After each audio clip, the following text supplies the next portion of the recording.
Hi friends, నేను Yogesh. Welcome back to my channel 2BHK to be honest content. ఈ వీడియోలో మనం తేరే ఇష్క్ మే మూవీ రివ్యూ చూడబోతున్నాం. Let's go into the video. ఈ మూవీలో మెయిన్ కాస్ట్ చూసుకున్నట్లయితే ధనుష్ అండ్ కృతి సనన్ యాక్ట్ చేశారు. అండ్ ప్రకాష్ రాజ్ కూడా యాక్ట్ చేశారు. ఈ మూవీ మనకి కరెంట్లీ నెట్ఫ్లిక్స్లో అవైలబుల్గా ఉంది. ఈ movie directed by Anand L Rai and ఈ మూవీకి మ్యూజిక్ అందించింది ఏఆర్ రెహమాన్. ఈ మూవీ ప్లాట్ చూసుకున్నట్లయితే కృతి సనన్ ఢిల్లీ యూనివర్సిటీ ఉంటుంది కదా, అక్కడ సైకాలజీ చదువుతుంటారు. ఐ మీన్ పిహెచ్డి థీసిస్ చేస్తూ ఉంటారు. ఆమె థీసిస్ సబ్మిట్ చేస్తుంది. బట్ ఏంటంటే ఇవన్నీ జరగవు ప్రాక్టికాలిటీలో. ఒక చెడ్డగా ఉన్న ఒక మనిషిని మనము ఇవన్నీ సైకాలజీ ఇవన్నీ చేసి మంచిగా మార్చలేము, యాంగర్ ఇష్యూస్తో ఉన్న ఒక మనిషిని అని చెప్పి తను సైకాలజీ థీసిస్ చేస్తుండగా అదే కాలేజ్లో చదువుతున్న ధనుష్ ఉంటాడు. ధనుష్ ఏమో తిని చూసి లవ్ చేయడం స్టార్ట్ చేస్తాడు. తిను అంటుంది, నువ్వు గనక నాతో ఒక 3 మంత్స్ ఇలాగా కౌన్సిలింగ్ లాగా నువ్వు తీసుకొని నువ్వు గాని చేంజ్ అయ్యావంటే నాకు థీసిస్‌కి హెల్ప్ అవుతుందని చెప్తుంది.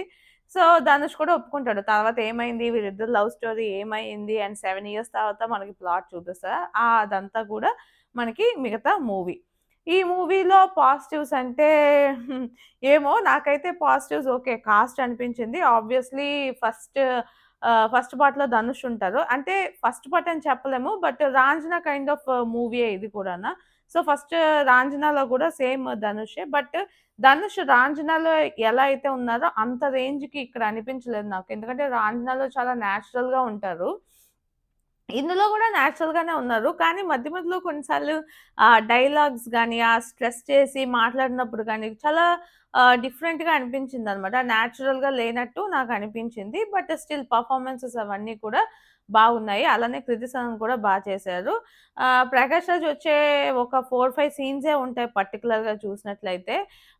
అందులో ఆయనకిచ్చిన రోల్ ఆయన చేసి వెళ్ళిపోయినట్టు అనిపించింది. నాకంతగా ఇంపాక్ట్‌ఫుల్ రోల్ అని నాకైతే అనిపించలేదు. సో, పెర్ఫార్మన్సెస్ వరకు అయితే ఓకే. ఈ మూవీలో ఇంకొక పాజిటివ్ అంటే డెఫినైట్‌లీ మ్యూజిక్ అని చెప్పాలి. ఏఆర్ రెహమాన్ మ్యూజిక్ అందించారు.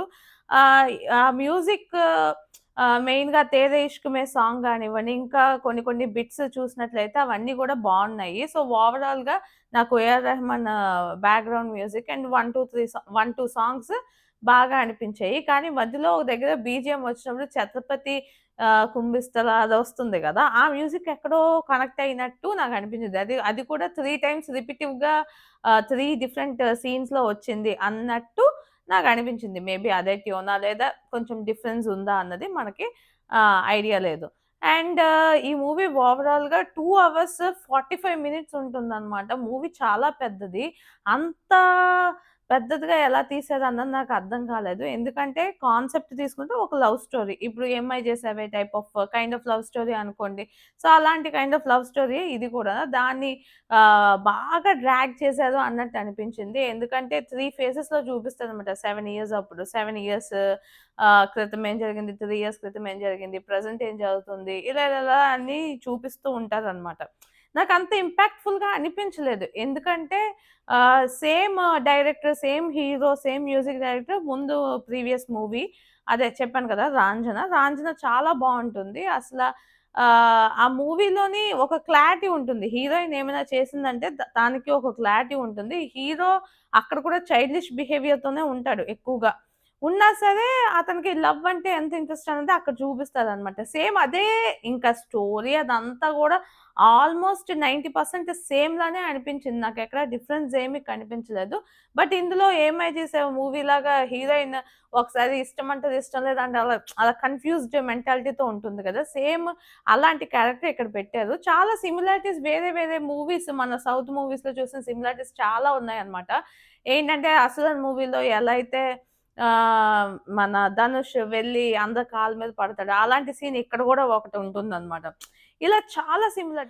ఆడవాళ్ళు మాట్లాడతారు వీళ్ళలో సీన్ ఉంటుంది కదా, లైక్ ఫాదర్ చనిపోతారు, హీరోయిన్ రిజెక్ట్ చేస్తుంది. అలాంటి సీన్. సేమ్ అలాంటి సీనే ఇక్కడ కూడా మళ్ళీ పెట్టారు. మేబీ ఇవన్నీ సౌత్ ఇండియన్ మూవీస్. మనకు తెలుసు. మనకి బాగా క్లోజ్ ఈ మూవీస్ అన్నీనా. బట్ నార్త్ వాళ్ళకి కొన్ని మూవీస్ పరిచయం లేకపోవచ్చు. అందుకనే ఇవన్నీ పెట్టేసారేమో అన్నట్టు అనిపించింది. నాకు ఓవరాల్‌గా చాలా సౌత్ మూవీస్‌నన్నీ మిక్స్ చేసి ఒకటి పాయింట్ తీసుకొచ్చి పెట్టారేమో అనిపించింది. అండ్ మధ్యలో ఒక సీన్ ఉంటుందనమాట. బనారస్‌కి వెళ్తాడు హీరో. అక్కడేమో ధనుష్ 'రాంజనా' మూవీలో ఫ్రెండ్ ఇక్కడ కలిసినట్టు చూపిస్తారు. నాకైతే ఎందుకురా ఇవన్నీ అసలు అవసరమే లేదు అన్న ఫీలింగ్ వచ్చింది నాకైతే. అండ్ ఈ డైరెక్టర్ గూడా ప్రీవియస్‌గా 'రాంచన' వల్లే 'అతరంగిరే' మూవీ అందరూ చూసారు. బట్ అది కూడా ఫ్లాపే. బాలేదు. ఈ మూవీ 'అతరంగిరే' అంత బ్యాడ్ ఏమి కాదు. కొంచెం బెటరే. బట్ 'రాంచన' అంత రేంజ్‌లో గూడా లేదు. సో, చూద్దాం. అండ్ ఫైనల్లీ మూవీ నాకెలా అనిపించింది అంటే, నాకైతే చాలా డ్రాగింగ్‌గా అనిపించింది. చాలా లాగ్ అనిపించింది. అయిపోతే బావుండురా అనిపించింది. మెయిన్‌గా హీరోయిన్ క్యారెక్టర్ రైటింగ్ పెద్దగా నచ్చలేదు. హీరోయిన్ మీద హీరోయే కొంచెం బెటర్ అండర్‌స్టాండింగ్ ఉంది. తనకేం కావాలి, ఏం చేయాలి అని. కొంచెం last 20 minutes, 25 minutes over dramatic అయిపోయింది మూవీ అన్న ఫీలింగ్ నాకైతే వచ్చింది. నాకైతే ఓవరాల్‌గా అయితే పెద్దగా ఏం నచ్చలేదు ఈ మూవీ. బట్ మేము ట్రై చేస్తాము ఒకసారి 'ధనుష్' కోసం అంటే, మీరు 'ధనుష్' కోసమా లేదా 'రాంచన' మూవీ ఫేవరెట్స్ ఉన్నవాళ్ళు ఉంటారు కదా! సో, అలాంటి వాళ్ళు ట్రై చేస్తా అంటే డెఫినెట్‌లీ ట్రై చేయొచ్చు. ఇది మనకి కరెంట్‌లీ నెట్‌ఫ్లిక్స్‌లో అవైలబుల్‌గా ఉంది. అండ్ ఈ వీడియో మీకు నచ్చినట్లయితే లైక్ చేయండి. మీ ఫ్రెండ్స్ అండ్ ఫ్యామిలీతో షేర్ చేయండి. ఇలాంటి మంచి మంచి వీడియోస్ మళ్ళీ మళ్ళీ చూడాలనుకుంటే నా ఛానల్‌కి సబ్స్క్రైబ్ చేసుకోండి. This is Yogesh signing off to BHK to be honest content.